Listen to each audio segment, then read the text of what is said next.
ആസിഫ് അലി നടൻ അല്പസമയം മുൻപാണ് വോട്ട് രേഖപ്പെടുത്തിയത്.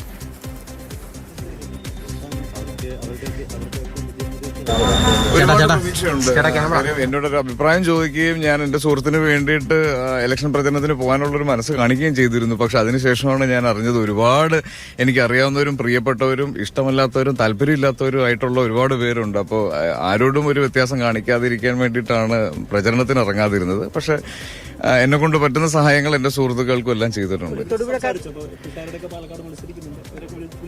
പിഷാരടി മാത്രമല്ല, എനിക്ക് അറിയാവുന്ന പേഴ്സണലി അറിയാവുന്ന ഒരുപാട് ഇപ്പം നിലവിൽ മന്ത്രിമാരായിട്ടിരിക്കുന്നവരും MLA മാരായിട്ടിരിക്കുന്നവരും ഒരുപാട് നല്ല ഞാൻ ഇഷ്ടപ്പെടുന്നവരും ഞാൻ ഉറ്റുനോക്കുന്നവരുമായിട്ടുള്ള ഒരുപാട് രാഷ്ട്രീയ നേതാക്കന്മാരും നമുക്കുള്ള ഒരു നാടാണ്.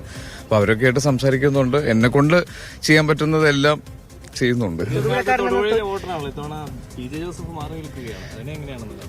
ജോസഫ് സാറിന് മാറി നിന്നത് അടുത്ത ജനറേഷൻ വരുന്നു എന്നൊക്കെ പറയുന്നത് ശരിക്കും നമ്മുടെ നേതാക്കന്മാർക്കുള്ള ഒരു മെച്ചൂരിറ്റി ആയിട്ടാണ് എനിക്ക് തോന്നുന്നത്. കാര്യം അവർ മനസ്സിലാക്കുകയും പുതിയ തലമുറയ്ക്ക് കൃത്യമായ ഗൈഡൻസ് കൊടുത്ത് മാറി നിൽക്കുകയും ചെയ്യുന്നു എന്ന് പറയുന്നത് ഈ സീനിയേഴ്സ് ആയിട്ടുള്ള എല്ലാ രാഷ്ട്രീയക്കാരും പിന്തുടരേണ്ട ഒരു കാര്യമാണ്. ഉണ്ടായിരുന്നു. അതെ, ഭയങ്കര ക്യൂരിയസ് ആയിട്ടുള്ള ഒരു കാര്യമായിരുന്നു. കാര്യം ജോസഫ് സാർ വിളിച്ച് ചോദിച്ചു ഞാൻ ഇലക്ഷൻ നിൽക്കുന്നുണ്ടോ, എന്നോട് ആവശ്യപ്പെട്ടാൽ ഞാൻ വോട്ട് അഭ്യർത്ഥിക്കാൻ വേണ്ടി പാലക്കാടേക്ക് വരും എന്ന് കേട്ടിരുന്നു. അത് പക്ഷെ വലിയ വിവാദങ്ങൾക്ക് പിന്നീട് വഴിവെച്ചിരുന്നു. ഇപ്പോൾ അതിനെപ്പറ്റി ചോദിച്ചപ്പോഴാണ് പിഷാരടി മാത്രമല്ല കുറെ അധികം ആളുകൾ, മന്ത്രിമാർ MLA മാരൊക്കെ ആയിരിക്കുന്ന കുറെ അധികം ആളുകൾ തനിക്ക് അറിയാവുന്ന ആളുകളാണ് എന്നൊക്കെ പറഞ്ഞു. എന്തായാലും വിവാദങ്ങൾ എടുത്ത് തലയിൽ വെക്കേണ്ട എന്ന് തീരുമാനിച്ചിരിക്കുകയാണ്.